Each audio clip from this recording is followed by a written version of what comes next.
मधुकामनी नाम के साथ साथ ये फूल भी अपने आप में खास है। आप इसे लगाना चाहते हैं तो ज़रूर से इस वीडियो में अंत तक जुड़े रहिएगा।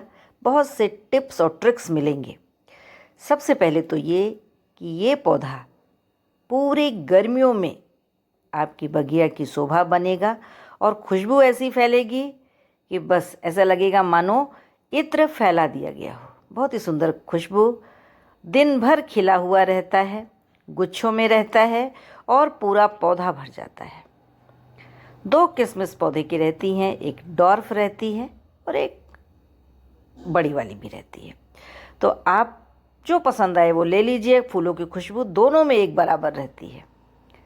हरी हरी पत्तियां और हरे रंग के बहुत सारे शेड इसमें दिखते हैं, डार्क भी, लाइट भी और कई प्रकार के सारे ग्रीन जितने भी होते हैं वो शेड इसमें आपको पत्तियों में बड़े आसानी से देखने को एक साथ मिलेंगे। छोटा सा गमला है, पर टिप्स और ट्रिक्स ज़रूर से आप ध्यान रखें, तभी गुच्छे में भर भर के फूल आएंगे। और आप हमेशा लगभग ठंडियाँ जब पड़ती है, ठंडियों में उस समय ही इसमें फ्लावरिंग बंद होती है या कम हो जाती है। बस बाकी समय में ये पूरा फ्लावरिंग करेगा और आपकी बगिया को महकाएगा, सुंदर बनाएगा। अब सबसे ज़रूरी चीज़ है इसकी मिट्टी। मिट्टी सही होगी तो पौधा सही होगा। हम इसमें प्रयोग करते हैं ऑर्गेनिक मिट्टी।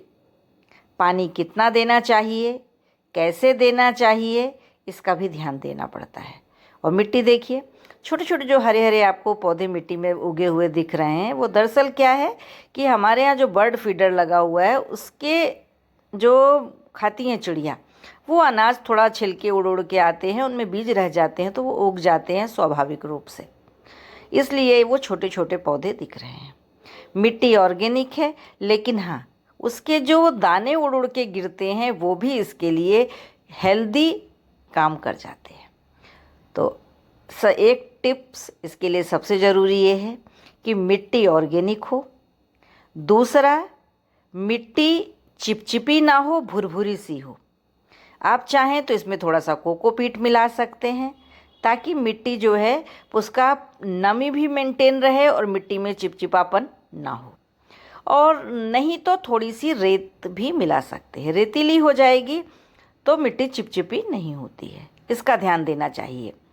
अब आता है कि इसमें ऑर्गेनिक खाद अगर मिट्टी है तो कौन सी हो। गोबर की खाद तो सबसे बढ़िया होती है, वर्मी कंपोस्ट भी दे सकते हैं, और साथ ही साथ आप इसमें ड्राई लीव्स को चूरा करके डाल सकते हैं। चावल का पानी या हल्का सा चूने का पानी एकदम डाइल्यूट करके, चूने का पानी जब भी यूज करें तो हमेशा ध्यान देना चाहिए कि वो बहुत डाइल्यूट हो, नहीं तो पौधों की जड़ों को खराब कर देगा। जैसे आधा चम्मच यदि आप चूना लेते हैं तो 2 लीटर में डाइल्यूट करिए और मिट्टी में उसे डालिए, सीधे जड़ों के पास ना करिए, क्योंकि जड़ों के पास अगर आप पानी देंगे या कोई भी पौष्टिक चीज़ें जो आप अलग से देते हैं प्लांट्स को, ये जानकारी सभी के लिए है, कोई भी प्लांट हो, कि कभी भी रूट्स पे सीधे आप पौष्टिक तत्व मत दीजिए, क्योंकि रूट्स ही एब्जॉर्ब करती हैं और सीधा पौष्टिक तत्व उनको यदि मिला तो वो नुकसान भी कर जाता है कई बार, ज़्यादा मात्रा हो जाने के कारण, कंसंट्रेट हो जाने के कारण। तो ये ध्यान रखें। अब इसमें देखिएगा, एक चीज़ और ध्यान दीजिएगा कि इसकी जो मिट्टी है, आपसे कहा था कि लास्ट में टिप्स बताऊंगी, तो इसकी मिट्टी को हम उठा उठा के दूसरे पौधों में दे रहे हैं। देखिए, आप ध्यान से दीजिए, हमारे पास आसपास गमले रखे हैं और ये फ्लावर भी आपको दिखा रहे हैं कि कितने भर के फ्लावर हैं गुच्छे में, और पास में कलियां भी हैं। तो जब ये फ्लावर झड़ेंगे तो वो कलियां फिर से खिल जाएंगी। और कैसे इसकी खुशबू मेंटेन रहे, कैसे इसकी फ्लावरिंग मेंटेन रहे, और कैसे जो ग्रीन के सारे सेट इस प्लांट्स में है वो मेंटेन रहे, उसके लिए आपको करना ये है कि इसको मिट्टी देखिए, हम जब उठा रहे हैं कैसी भुरभुरी दिख रही है, इस मिट्टी को आप और गमले आसपास जो हों वहाँ पर आप डाल सकते हैं। इसको हम इसलिए ऐसा कर रहे हैं क्योंकि यहाँ की जो मिट्टी है वो खाली हो जाए। इस मिट्टी के जितने पौष्टिक तत्व थे वो इस प्लांट ने ले लिए हैं। अब हम इसको, जब ऊपर का स्पेस खाली हो गया, लगभग जो है 3 इंच का स्पेस इसका खाली हो गया है। अब सबसे ज़रूरी टिप्स यही है, अब इसमें हम नई मिट्टी डालेंगे, वो भी वर्मी कंपोस्ट के साथ।